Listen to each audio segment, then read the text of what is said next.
Welcome to Disney's Magic of Storytelling podcast, sponsored by WakeMed Children's, because inside every child is a story waiting to be told. Our storyteller is ABC 11 news anchor Amber Rupinta. Lilo and Stitch, Stitch's day at school. Lilo and Stitch were excited. It was pet day at school. All the kids were bringing their pets to class. "Hurry up, Lilo!" Nani, Lilo's older sister, called. "You'll be late for school." Nani looked at Stitch. "We're going to be on our best behavior today, right?" Stitch nodded. He was very excited to go to Lilo's school.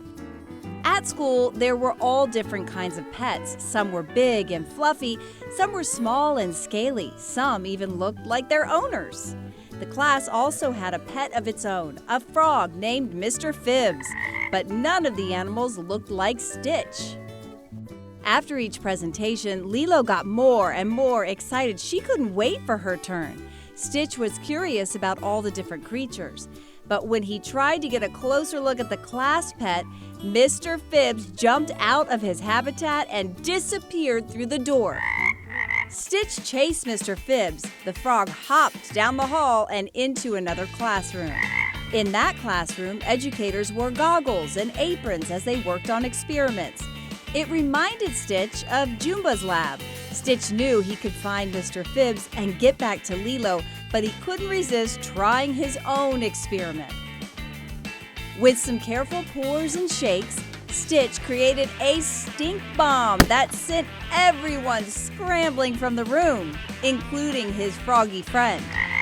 The hallway was filled with students headed toward the cafeteria. How would he ever find Mr. Phibbs in that crowd? Stitch followed all the students as they filed into the cafeteria, searching for the little green frog.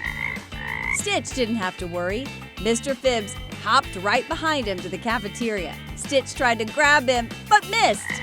Mr. Phibbs jumped right onto a tray, spilling food everywhere. Food fight! As the cafeteria erupted into chaos, Stitch spotted Mr. Phibbs jumping out the door. As the frog hopped from room to room, Stitch followed. But every time he got close, something new caught his eye. He was doing math when he remembered what Nani had said about best behavior.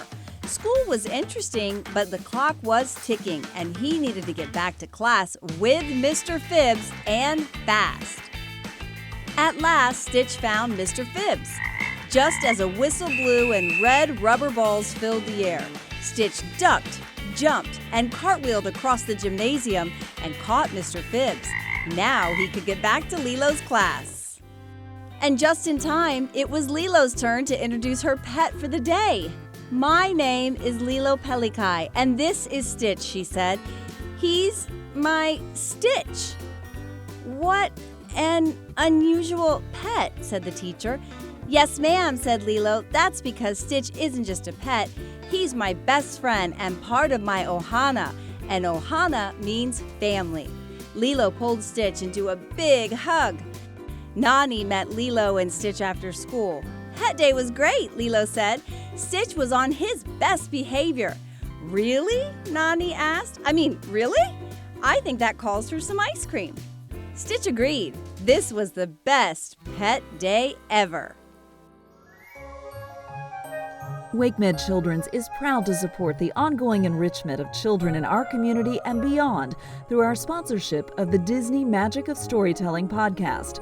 To learn more about WakeMed Children's, please visit kids.wakemed.org.